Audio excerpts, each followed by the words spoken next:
Ngai whapapau koe ni. Uno aki, o ke tali e sisu kalaisi ko eiki bea mo wha mo ui, bea uke loto ke mo ui aki, ai tōna mo ui ko ia, e waa whitu taki wha mo ui, bea mo sisu kalaisi.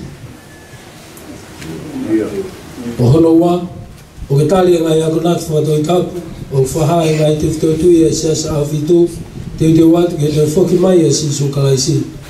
Kuke e whakapau i keresi a utua, ke mo ui o whatatau mo ngai ako naki ko ia. O hono whahausi, whika tolu, o ke loto ke baptaiso, o whaha ia ho tui e sisu kalaisi. O tāri koe ko e whioi anga, o e siasi a whit ke te watu ke te whoki mai e sisu kalaisi. Pea ke tokoni ke siasi, pea moene misiona, i o hoko ko e tau whai te tonu whawhoi tui e te koe o mo ui. Ngahi vai o mawhulu, ngahi mea o wha, e pehe, ke ngahi ngā ue kutoa pe. Malo. Mo mea mai ka inga, ke tariui ko whai e kau tamai weki me kau nana ko nau whai e whiri mau inga a koe ni. Pai ene pehe, o kou whutua at ke tau tari ki nau tonu, hine ange nau whou he vai a baptaiso. E nau hoko ko kau mea mipa ki nau tonu e siasi, kai ke ngata pei haweluni, ka ke siasi whamamalahi. Ke nā popo, o kou ke lotu kei, ka take whahahi ka ni mā ke lunga. Maloa pita. Mo mea mai peke ki ai e kau baptaisi a hon ki e whiwhia mo ke veke. Ai whamili o e iki i haweluni, e whawufonga a honi, ke taitai ne reiku tōku mo tōlu hangi koe whuakawa ko mō whai. I ao e tua aku ne a whia tau no tolu tonga. Pea mai kau whamoni ko ia, tau kau whataha a honi ka kau ngāpili kimi ki tau tolu. I whanonga tau whai i taime. Tau peka ngai ki o whai tāpe ki nai ki mō tolu. Malo, tau hoko atu ki ka baptaiso. Siasi mo e whamiri.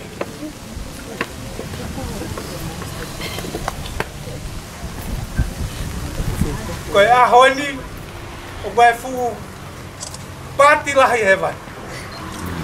Koe a honi, ku hanga mai o tau whakamoui, te whakamahi noi, ko langi katoa. Koe a ho mahu inga taha na whake a lau marie, ene mo ui, ko hinga abe ko lami o tau mui mui ki ai, ko sisu kalaisi. Koe a honi, ko lau ko tāpu aki, mo koloa ki a te au ke whakahauka ngāua koe ni, ke papi e whae ko ni ko vika, whakatou. Ko vika ia nai pusi aki bea e merine mo pota, hene kei tau ni ma. He mamnofo i tonga ni ki mua ke mau ki Amerika. Nai alu pea vika ko konga pene mo whamiri ko whae, a ko tofe fine pe. A vika ko ngau ke taria sisu e ahoni. Whakatatau ke ne wholofola he tau wako mai ko ni wike ua ko ni ko mariwa tu. Ko lau ia ko tāpu aki ki a te au, te whafofongai a ko spere sisu kalaisi.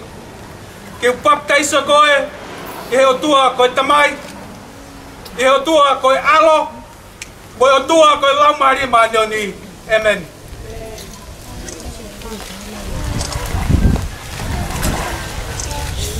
Iwa maha kupe tahe tau imi. Sisu te mui mui a tupe.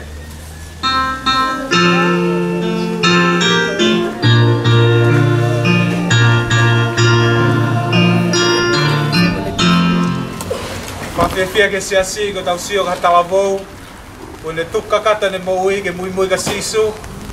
O ka whakamoe nia e o tua ke tau hao he tau ke iwi lahi.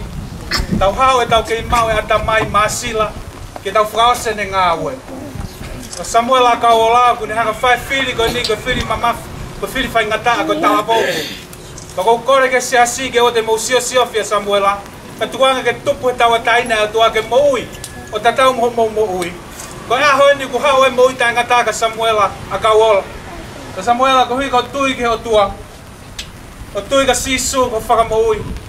Ko lau ko tāpu akin ke te au ke baptaiso ko e. O tua ko tamai. E o tua ko alo. Mo o tua ko lau marie manioni. Amen.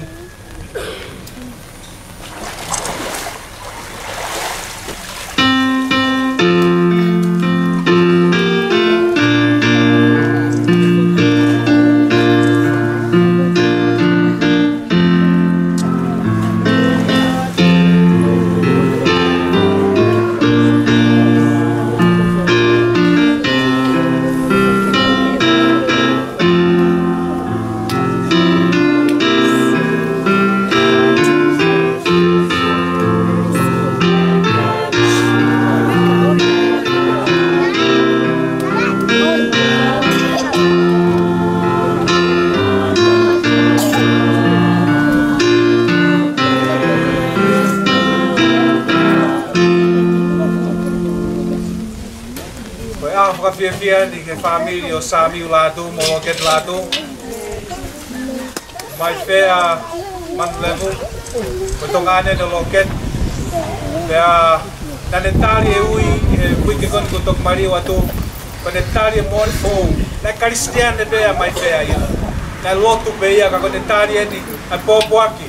Toi loa hanga ne i lo ke wholofola e otua. O ne hao ke te au pa te talamai ko tāri kakato ia, ko whaam ke mui ke lami. E tohi a whakahawa he tawha, ke mui ka rewa ke haere masi isu, ke awe au ki langi. Te toi ai mai whea, e ahon ko whawhawhanga te siasi, whawhawhanga te whamiri. Ake whaptaiso koe, i wafai tamai, whaptaiso koe i wafai alo, but te whaptaiso koe i wafai lau mari e mani o ni, amen.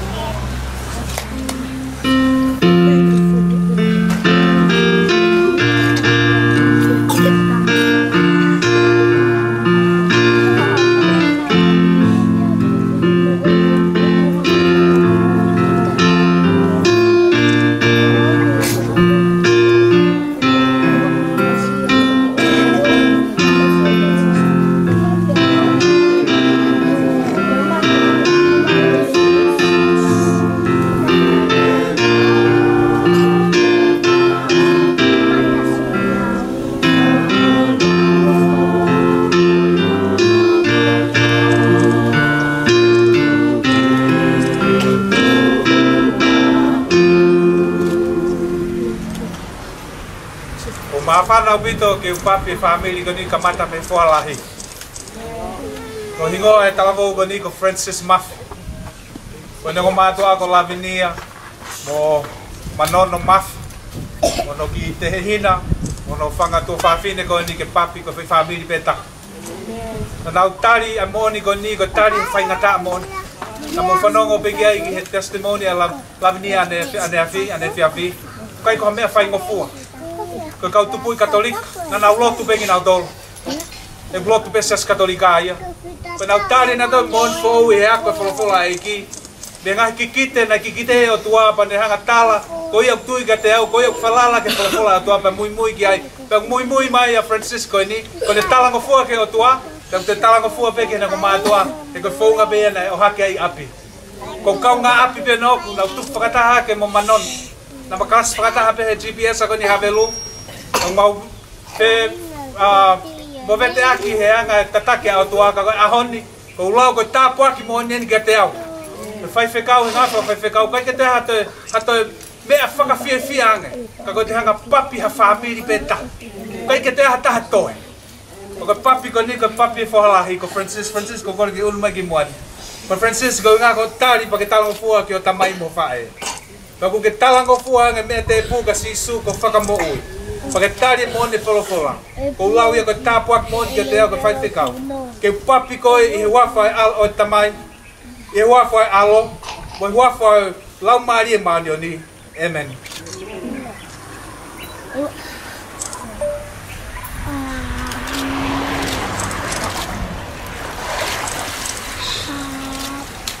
Kua mawhai kupu me himi.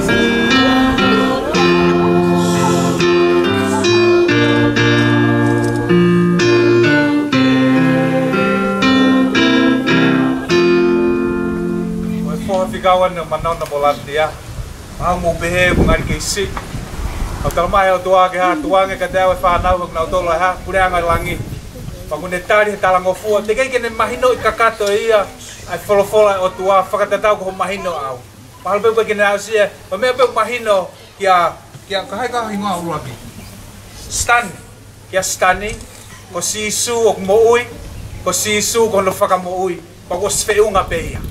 E hokate ne ako ana ke ne te iloanga ke misteri wholofola e o tua. Pau tau lau e tau tolu koe tāpuaki. Kau tala vou nau kei si peheni ki nau tari ai wholofola e o tua. Koe ai e stani. Ko lau koe whainga maari e mo tāpuaki e te au ke paptaisa koe a honi. Ko papi koe wawhai tamai, ke moe alo, ke moe lau maari e maani oni. Amen.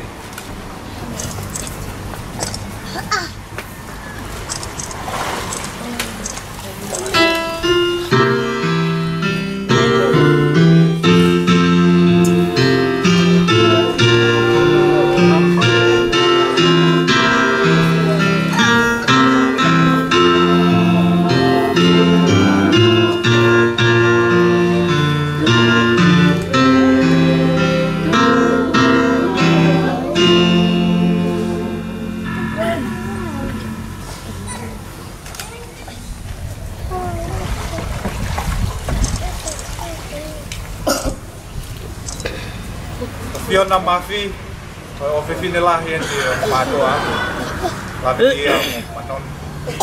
O Fiona na hoko no ta ua taha nea, na whai lotu ki ai o tuk mawahe Fiona. O tui wai ngā ue lahi ai o tua e whakahoka Fiona haaho. Lolo tau ngā ako he tainini. Au talango fua hangai ko mena o lawi ka talango fua Fiona ke nango matua. Te talango fua ka sisu, ko ne taria sisu i aipe. Pako whemau ke whakahake si asi, i a honi, kai ke hataha te whakamalohi, hataha whamiri koe. Nga nau whetala no akipe. Ia ngahi pōna e tai pau ke te nau tari e paptaiso. Ia ngahi aho na whaingataka, na pako whiri whaingataka ani. Ko uilo ka whaingataka ke whako. Ka kueho nau atamai. Haka e o toa tāpua ki nau tolu ke nau whaiteri hai nau whiri. Tako ahoni ku whiri a Fiona. Hoko no atau o tāpua ku whakamanato e ahoni. Fiona ko ngau ke tari a mōni sāpate. Ko ngau ke tari e mōni wholofola. Ke tari ke mui ke he lami, pa ke mui ke matwhekai. Ko te tāpua ki mōni ke te au ko whai whekau. Ke upapi koe i he wawhai tamai. Ke upapi koe i he wawhai alo. Ke upapi koe i he wawhai lau maari e maani oni. Amen.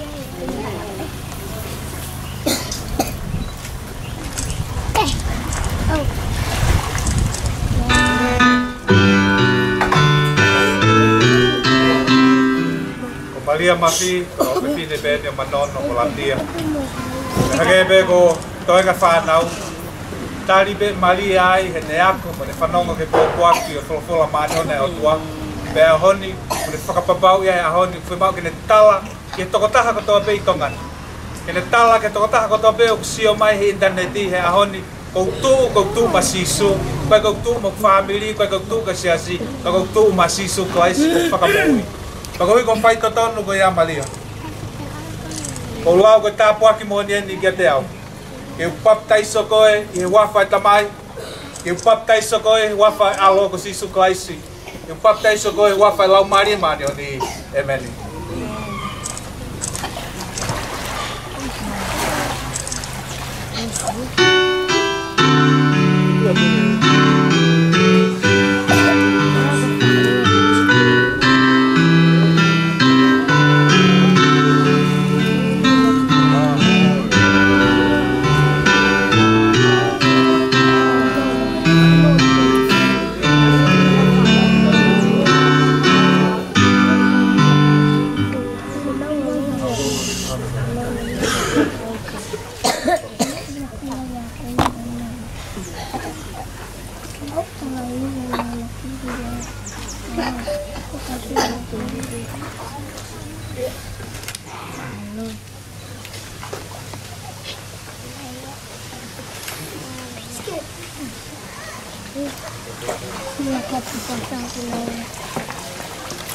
Sias havelo, kau me mi pa mission na tonga sa afitu. Ko introduce ate ko matu ako ni na femau ke na tali mo ni po pak fo ko ni kanau. Na mo fanong pe lea ane po alavinia. Na nas Kristian na pe ginau. Na nas slot tu pe ginau. Na ge ginana ka feitu, ko feitu ginau fa ulunga nga ta tau. Ke na faya nga hala pe ke hao hata. Ko na fanong ke malanga. Pea ue i hona loto he lau maari e maani oni. Ko tai mo ue ia he lau maria manoni haloto tangata pe ko fefine. Kai ke te lava tata off. Ko whakarea wholofola o tua, ko ne ea umone wholofola o tua, ki haloto tangata pe ko fefine, o whakatō ki lalo pe anga vai pa ne tari i he atata. Hei kai ke tai palomese o tua, ki whakahoka palomese ko ia, ke ne maa mo i tai ngata. Pe koe lahi ne ilo mo ea, a lavinia mo manonohe ahoni. Kona whakapapau ia hanaloto, whakafoi tui pe, te tok whakawhami. Ke nau tari i he nau whiri pe nau tōru, pa koe kua whiri whai ngofuani, whiri whai ngata. Pa koutou whielea pe ka naua he ahoni ki mua ke papi ki naua. E toi lahi pe a teke te evologa mou. Koe a ua te niuskoni ka mo family. Koe a te niuskoni ka mo ngahi maheni na moanga ki ai o mo ngaue. Mo taimi ko ia. Kuohili. E toi whai ngata ange ka mo sio pe mua ka sisu. Ko hanga pe ki ai ko sisu pe te na te whakanonga. O mo te mo sio ke me mipa si asi. Koe ka me mipa ia e hao hawa. Ko whangalo ke mea kotoa ka mo hanga sisu. Pa mo ngaue e tareniti ko whakatu. Te otua ke mo ua. Ke whakahoko e aho ke haere maa sisu. Paine te he ko whi rakpape a lania. Lania ka wate ke alamani ko ki maa he. E lania ko ofa mo ni ka koe. Ofa lahi whakauriuria. Kai ke mo ilo mo ki family. Ofa ko maa mo. Ko whaamau na unofo i tongani ki tau nofo. Ke tau te whio hea tawhoi mahina e ua pe mahina tolo. Ko ngau tau maheni ange tau te whakalata ange tau wako. Mo tau whakafamili. Ko koe ala nia ne pehe. Ko lau mo ne ahoni koe tāpua ki lah whakauriurian ka te au. He ki taim no ko ngau e whakawhai whekau ai. Ke papi koe moho whanau. Ke papi koe moho hoa. Ke koe papi koe e wafa o e tamai. Lavinia. Ko papi koe e wafa o e alo ko sisu Christ. Ko papi koe e wafa lau maria maani o ni. Tuke nau whakahoko ngau e mau. He aho koe ni. Amen.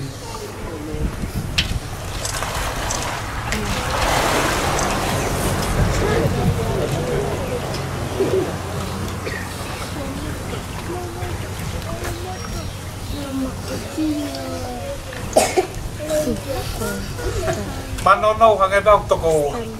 Matup whakataha ke pe. Ki whakapuripuri na talat ka motol. Te ke talat ka motol. Mau ki kiti hake.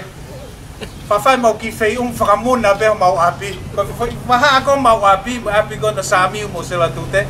Na eki konga api pe. Konga api pe samiu. Ka na eki i vau.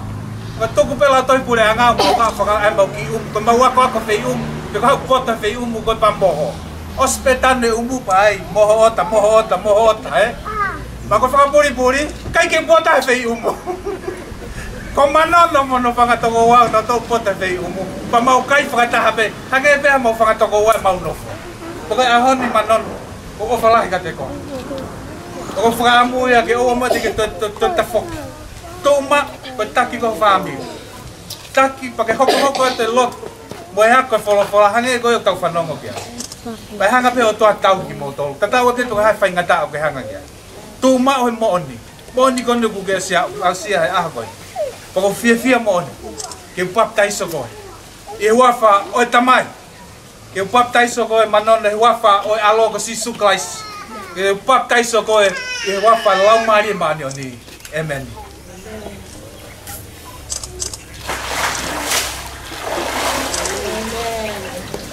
Pua mata huiva fraus, a foi ver se tá culpa em mim.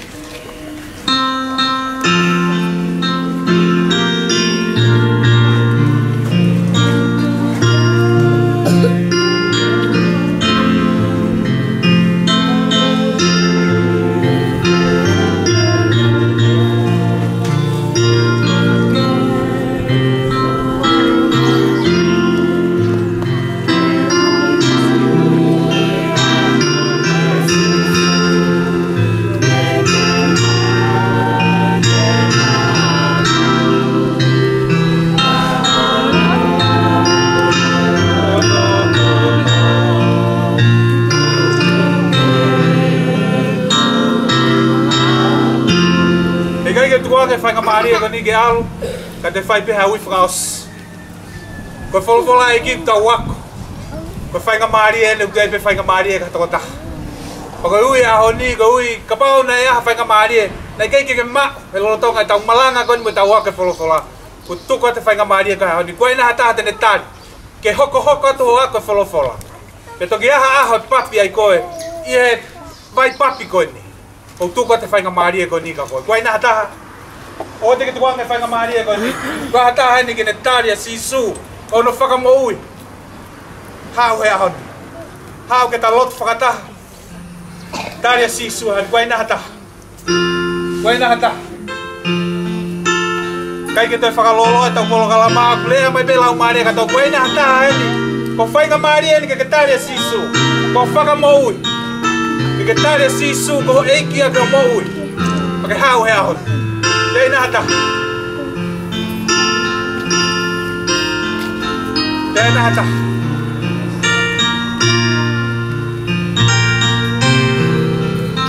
Tupa pe whainga maari e. Kai ke tau. Tei naha taha. Tei naha taha. Tei naha taha e aho. Whawhitai ke eiki. Whawhitai ke eiki. Tūpai te hena, kore whai whekau ke te maha lotu. Te ata. Aho ni ani, o te tukuane. Aho whakaosi ani. Whawhitai ke o tua. Kai mo hau ko ngā ko hau ko whai whekau. Hau ko ngā ko sisu. Te ina hata. Te hata hai aho. Te ina hata. Ko siasi o sisu I hawe lua tupu. Ko siasi e nia ko tāpua ke o tua. Ko whai to tonu ke sisu. Pe mo mui ki ai. Te hata. Te ina hata.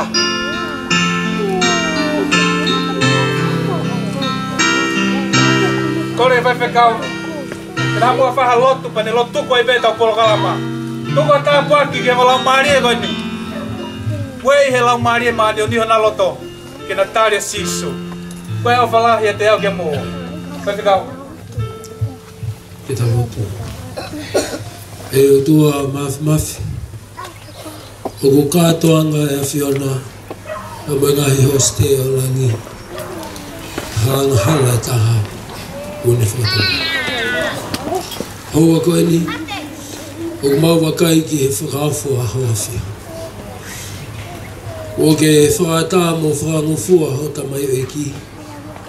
Ke whalau mai pia me Amerika pa mono whamiri. Ke hui ko si ngalo maari e koe.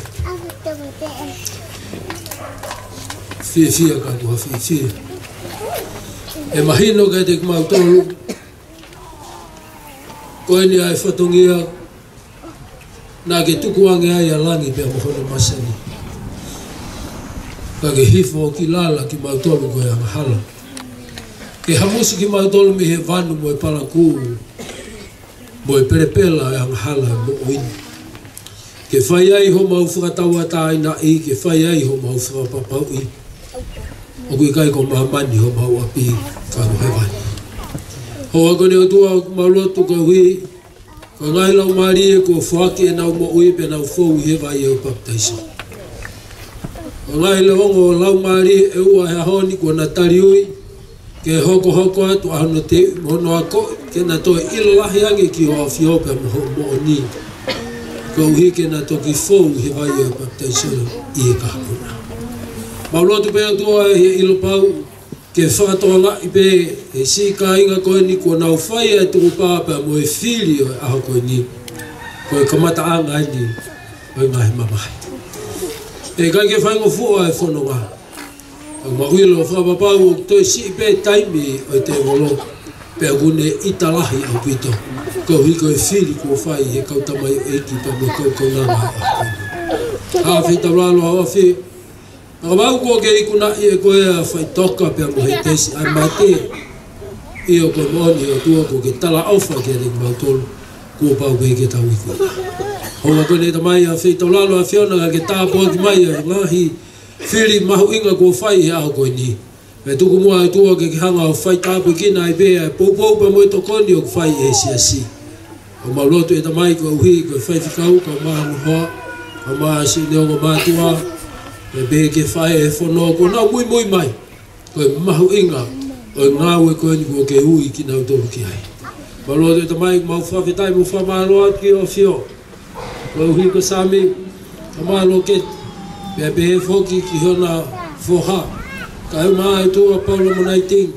Pea pe ki he kainga hamelu ko toa pe. Kona au flau mai pea me o tumuri. Ko hiko e mahu inga ngā ue ko heni. Ko mau kau whataha i hono utu o e tau. Hange ko ia ko whahingo ati ai polo kalama ko heni o e aho e Pentekosi. Whawhetai ho maulau maari e ko uhi. Ola e ngā ue i he tokoni a hoa fio. Tupe mua ke langi ia bea e fiona. Kai tāpu atu mai ki mautolu ia honi. Pea mo e toinga e whatongia o e maanioni ho a tapu. I langi ia bea hoa fio. I e kerese tau iki ko sisu klaisi o whalai o tuaga tau tamai. Whio he lau maari e maanioni. E ia te tau tolu ia honi o nā hiki. Kai whaipe o nā tānatu. Amen.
Yes, I know that. We have to prepare.